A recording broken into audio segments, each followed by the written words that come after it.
When you travel a lot, whether that's by motorhome, by car, or even just with a backpack, you get really good at travelling light, but also at learning all the different hacks and apps that you can use to make things better for yourself. Whether that's downloading books onto your Kindle, downloading podcasts and audiobooks before you go, or even learning how to use VPN so you can watch catch-up TV from your home country. There are loads of tricks that you probably already know. But technology is always improving and evolving, and I wanted to share with you 5 apps that you might not have heard of yet that will make your trips even easier.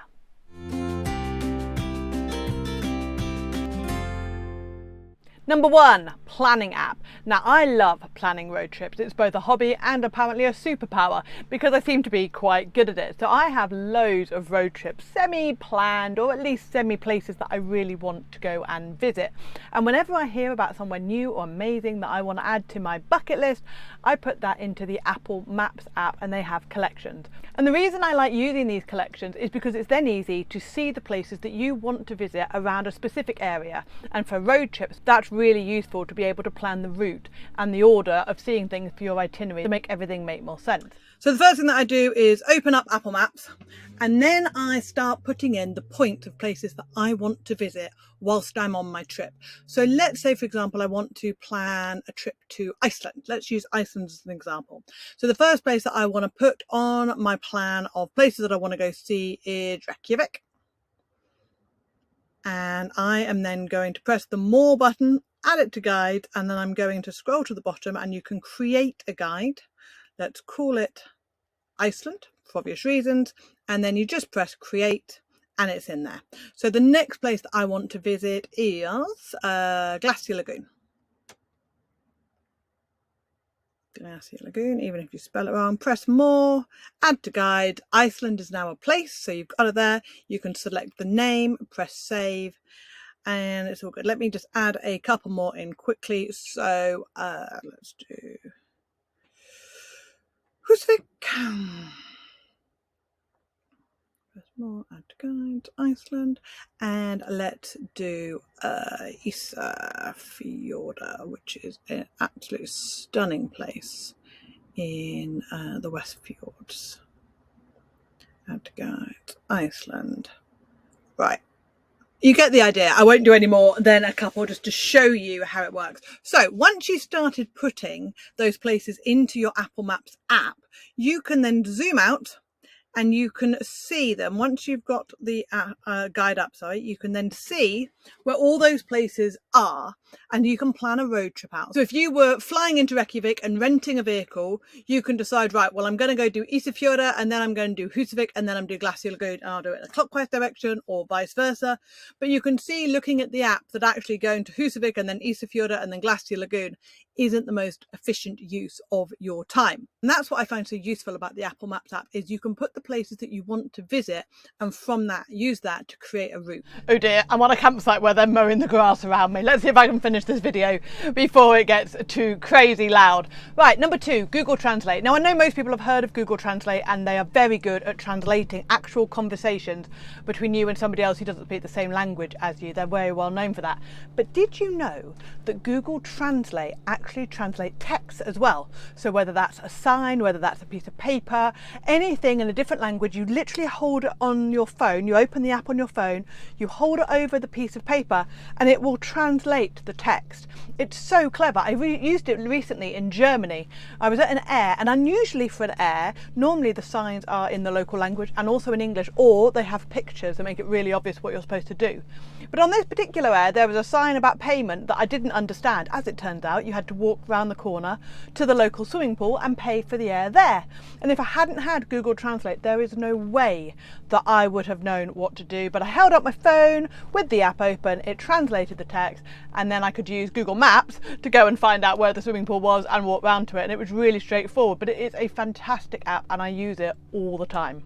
Number 3, if you enjoy reading like I do, you probably already know that you can download books onto a Kindle app on your phone, and that is fantastic if you read a lot, and it saves you a lot of weight if you're in a motorhome and you're worried about payload.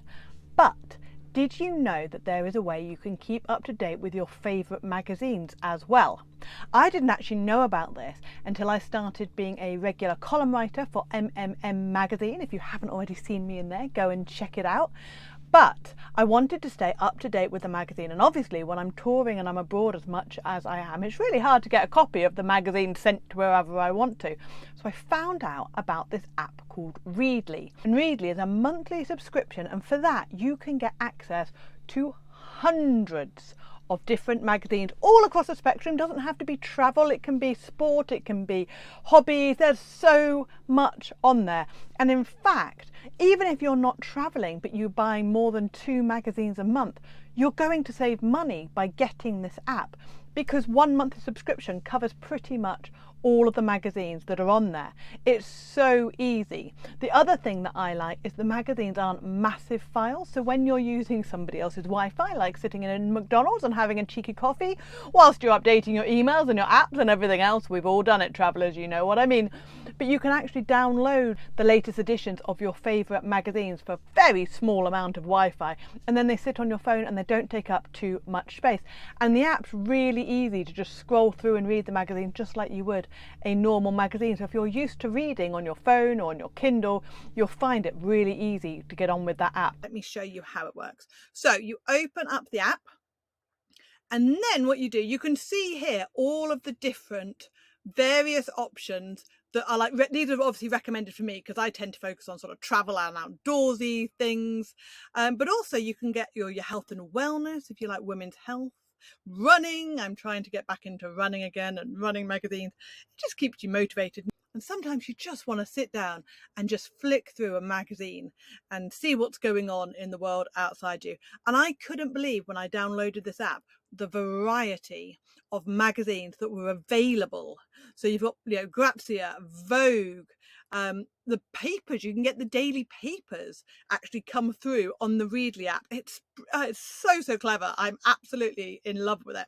So I have obviously my content, stuff that I read on a regular basis. You click on magazine, you can get back issues, and I love this feature. So say you've missed an edition, it's gone out the shops, you can't get it anymore, but on the app, on Readly app, you can get the back issues. So let's say September 2023, it opens up immediately, even though it then downloads to your phone for offline use, and you just flick through. Now, I don't know how much of the September edition of magazine I'm legally allowed to show on this, so I'm not going to go all the way through and flick through, but you can see that you can access the magazine. I will stop here before I get myself into any trouble, but I can do that on any other magazine in here that I like. So let's do women's health, and immediately, like in seconds, you've got access to it. And it will depend on your Wi-Fi and how good your Wi-Fi connection is, or how good your internet connection is, but you've got access to all these magazines. And again, I don't know the legal obligations of just sharing this with everybody, so I'll just flick through the first couple of pages. So if you go into your content, you can see favourites, you can see your downloads, you can see what you've recently read, you can see anything that you've bookmarked, and they've also got a puzzle section. So if, like me, you enjoy playing Wordle or other puzzles, they've got something similar in their puzzle section, which is really worth seeing. It's quite lightweight as well. I think there's a maximum of 100 magazines that you can download in the app, but once you've read them, you can just remove them and download something else. So yeah, it's really clever, and it's $9.99 a month, and in my opinion, really well worth it. Readly have kindly agreed to sponsor this video and are giving away 2 months free to Readly to all new subscribers. So if you want to test that out and try it out for yourself, the link will be in the description for you. Number 4, and this is one for all of us who have got dogs or like hiking or walking, and you want to try and find awesome routes around where you are. Now, I've actually used 2 apps for being outdoors. I use Strava for running, and Strava does actually have some good routes on it as well, so you can see if there's any running routes or anything around you. But the app that I use for finding epic hikes and walks is one called Komoot. And Komoot is brilliant because you can park up somewhere, look at the app to see what's around you, and you can either get a fully formed route that other people have done. It's all user generated content, so you can see where other people have walked, and they'll have noted out like fun places to see, or good paths, or bits that are a bit steep or not suitable for perhaps pushchairs or whatever. And you can also take the point that they've said, like, oh, the really pretty waterfall here or a nice bench here or whatever, and create your own route. So you can actually create your own hikes around a place that you've never visited before. It's really, really clever. In fact, I used it very recently in Malvern when I was at the Warner show, the Malvern show, and climbed up to the top of a very, very, very, very, very big mountain. Apparently it was called a hill, but in my mind it was a mountain.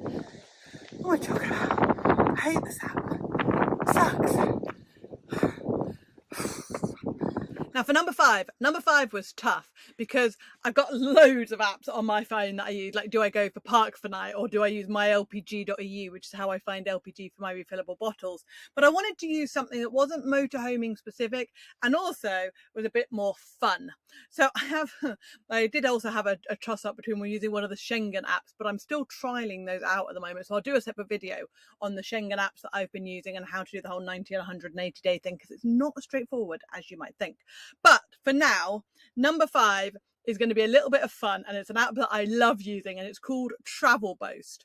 And if you've seen people creating these amazing maps about their travels and how they do stuff, so this is one that I created. I'll show you a little preview when you have done them, but this is one that I created of the first bit of my trip in Iceland. So let me show you very quickly how you edit this. Let's do a place from, what trip have I done recently? Let's do Hever Castle.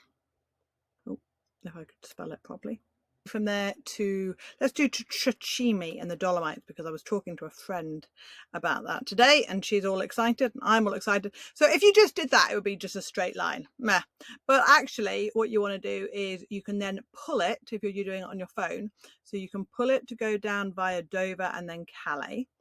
And then from there, let's say you went down through Lille and then you went across and did Brussels. And then, now obviously I'm making up the trip. You will have done the actual trip. This isn't for planning. This is to show off your amazing adventures afterwards and make all your friends really jealous.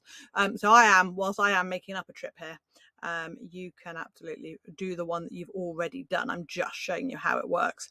And I'm also apparently defying the laws of physics and doing a straight line over the Alps. So don't look at this as a map of things you can actually do, but I was just showing you how easy it was then to put in the points. And that's our little trip that we did all the way down from Hever Castle to Trachimi in the Dolomites. So this is how you change it. So now I've changed it for YouTube to 16:9. I can also change it to 9:16 to be for Instagram. You can change it so that it has you can put the photos and stuff in it. You can also change the map. You can also change the little model size. You can make it tiny or you can make it enormous, and it shows you all the little flags, which I love. It shows you the kilometers that you've done, and you can speed it up as well, which is kind of cool. Now there is a way you can make that video longer or you can make it really, really quick. And there's also a way of changing the model. Now, you got to press, so you press the start button, that's right. Put your finger on it and then you can select whatever your model you want to be. So let's say you've got a cool camper van. We'll select that on there, and then you can also do an effect.